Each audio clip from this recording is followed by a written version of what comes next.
بسم اللہ الرحمن الرحیم۔ ایک صاحب کا سوال ہے کہ وہ پردیس سے اپنے وطن کانپور واپس آئے، اسٹیشن پر ان کے دوست احباب لینے پہنچے، انہوں نے سامان اتارا جب ٹرین سے تو سامان کے ساتھ کسی اور کا سامان بھی ان کے سامان کے ساتھ چلا آیا۔ گھر پر آ کر کے جب سامان چیک کیا تو معلوم ہوا کہ کسی اور کا سامان بھی سامانوں میں آ گیا ہے، تو اب ہم اس سامان کا کیا کریں؟ تو یہ تو غیر کی چیز جو آپ کے پاس آ گئی ہے، اس میں سب سے پہلے تو حکم یہ ہے کہ آپ کوشش کریں کہ آپ اپنے سفر کے ساتھی جو قریب ہوں آپ کے سامان کے ساتھ، جن کا سامان رکھا ہوا تھا، ظاہر ہے کہ ریزرویشن ہوتا ہے، اس میں لسٹ ہوتی ہے، اس میں چیک کر لیں اور ان کو جو ہے پتہ لگا کر کے ان کو پہنچانے کی کوشش کریں۔ ظاہر ہے دوسرے کی چیز آ گئی ہے، آپ کے پاس وہ امانت ہے، لہذا آپ اس کو امانت جس کی ہے اس کو پہنچانے کی کوشش کرنا یہ اب آپ کی ذمہ داری ہے، یا جو دوست آپ ساتھ میں لائے ہیں ان کے تعاون سے جہاں وہ لانے میں مدد کی ہے تو جس کا سامان آ گیا اس کو پہنچانے میں بھی وہ مدد کریں۔ اب اگر آپ نے پتہ لگانے کی کوشش کی لیکن نہیں پتہ چلتا اور لوگ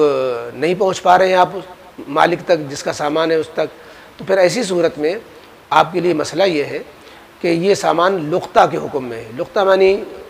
کہ جو سامان راستے میں یا کہیں اور گرا پڑا مل جاتا ہے اور اس کے مالک کا پتہ نہیں چلتا ہے، تو اس کا حکم یہ ہوتا ہے کہ انتظار کیا جائے۔ مالک کا ہو سکتا ہے کہ آپ پہنچانے کی کوشش کر رہے ہیں، وہ خود بھی آپ کو تلاش کر رہا ہو کہ کون تھا جو یہاں پہ بیٹھا ہوا تھا، کس کی برت تھی اور جو ہے کہاں کا رہنے والا، وہ ہو سکتا ہے آپ کو تلاش کرتے ہوئے پہنچ جائے، اپنا سامان کوئی قیمتی ہے لینے کے لیے۔ لیکن اگر یہ دونوں باتیں نہیں ہوتی، وہ لینے نہیں آ پاتا، آپ پہنچا نہیں پا رہے،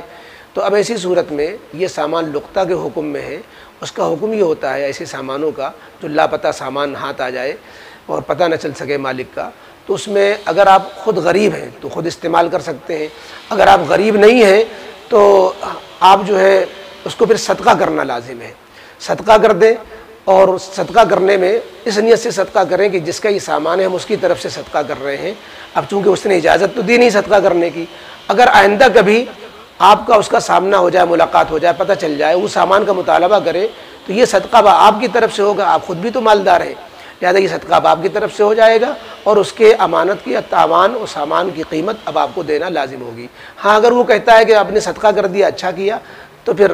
اس کی اجازت ہو گئی تو آپ کو اس کا کچھ بدل دینے کی ضرورت نہیں ہوگی۔ تو بہرحال پہلی کوشش تو ہوگی کہ مالک کا پتہ لگائیں، دوسری کوشش یہ ہوگی کہ جو ہے وہ خود آ رہا ہو تو اس کا سامان کا انتظار کریں۔ یہ سامان کا کتنا انتظار کریں؟ یہ سامان کی قیمت کے اعتبار سے بہت قیمتی سامان ہے تو آپ سال بھر تک انتظار کریں،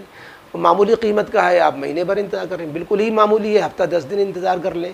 اس کے بعد اس کو غریب ہے تو خود استعمال کر لیں ورنہ اس کو صدقہ کر دیں۔ یہ اس کا حکم ہے۔